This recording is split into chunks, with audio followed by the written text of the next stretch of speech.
TV সিনেমায় দেখেছি, বাস্তবে কখনো দেখেছিলাম না। সীমান্ত বর্ডার এলাকা, ভয়ঙ্কর পাহাড়ি রাস্তা। রাতের বেলা তো দূরের কথা, দিনের বেলাও যেখানে সাধারণ মানুষের পা পড়ে না। আজকের ভিডিওতে সেই জায়গায় আপনাদের দেখাবো। যাই হোক, আপনাদের বিউটিফুল ঈশ্বরদীর বিউটিফুল আপা চলে এসেছে আরও নতুন আরেকটি ভিডিও নিয়ে। And welcome to Imran and Keya ব্লগে আপনাদের স্বাগত। এত সুন্দর পরিবেশ আর এত সুন্দর প্রকৃতি, তার মধ্যে কিছু রোমান্টিক সিন থাকবে না, এটা কি হতে পারে? প্রিয় মানুষের জন্য একটা ফুল উঠিয়েছিলাম, তাও আবার চুরি করে, সেটাই দিচ্ছিলাম আমার প্রিয় মানুষটাকে। আমার প্রিয় মানুষটাও আমার জন্য কিছু দিচ্ছিল, সে দিচ্ছিল একটা সবুজ ঘাস, না না ঘাসের ফুল। আমি দিয়েছি গোলাপ ফুল আর সে দিয়েছে আমাকে ঘাসের ফুল। কিন্তু কিছুক্ষণ পরেই এই যে বাবা, যে ভয়টায় পাচ্ছিলাম, এই তো সে হাঁচি দিয়ে ফাটাই ফেলছে।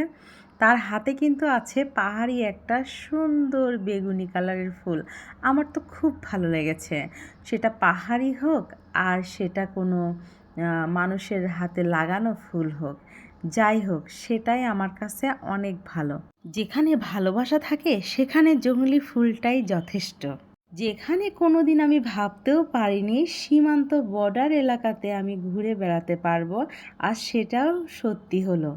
দেখেন তো এই পরিবেশে কোন ফুলটা বেশি সুন্দর লাগছে।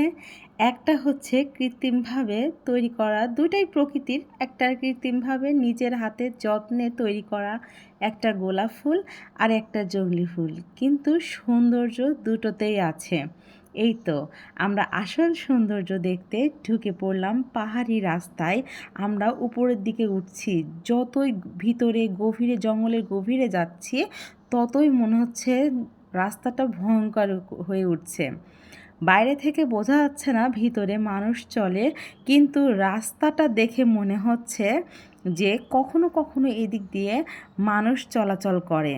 ছোটবেলা থেকে কতই না শুনেছি যে সীমান্ত বর্ডার এলাকাতে ব্ল্যাকে জিনিসপত্র এদেশ থেকে ওই দেশে আনা নেওয়া হয়, কিন্তু হয়তোবা এসব রাস্তা দিয়েই এগুলো হয়, কারণ এই রাস্তাটা এত পরিষ্কার ছিল যে মনে হচ্ছিল মানুষের পা না পড়লে এত সুন্দর চিকন রাস্তা হবেই না। পাহাড়ে যত দূর উঠছিলাম মনে হচ্ছিল জঙ্গলের গভীরে চলে যাচ্ছি। এই তো সামনে কিছু দূর যেতে যেতেই কেমন যেন গাটা শিউরে উঠল এই জঙ্গল দেখে। জঙ্গলের চারপাশে এই যে এরকম কাঁটাওয়ালা গাছপালা ভরে আছে। হঠাৎ করে একটা কাঁটা তো আপনাদের ভাইয়ার হাতেই বিঁধে গেল। অনেক কষ্ট পাচ্ছিল, ওই কাঁটা যখন হাতে বিঁধছিল অনেক যন্ত্রণা হচ্ছিল নাকি। তবে জঙ্গলের রাস্তা দিয়ে অনেক ভিতরে গিয়ে মনে হলো আমরা মনের অজান্তেই জঙ্গলের অনেক গভীরে চলে এসেছি। থমকে দাঁড়ালাম, থমকে দাঁড়িয়ে মনে হলো যে গাটা যেন ঝিমঝিম করে আসলো, যে আমরা এত গভীরে চলে এসেছি। আমরা আবার সেখান থেকে ভয় পেয়ে সেখান থেকে অতি দ্রুত ফিরে আসতেছিলাম, কারণ আমাদের এখানে মনে রাখা উচিত ছিল যে এটা সীমান্ত বর্ডার এলাকা, এখানে যখন তখন একটা দুর্ঘটনা ঘটতেই পারে।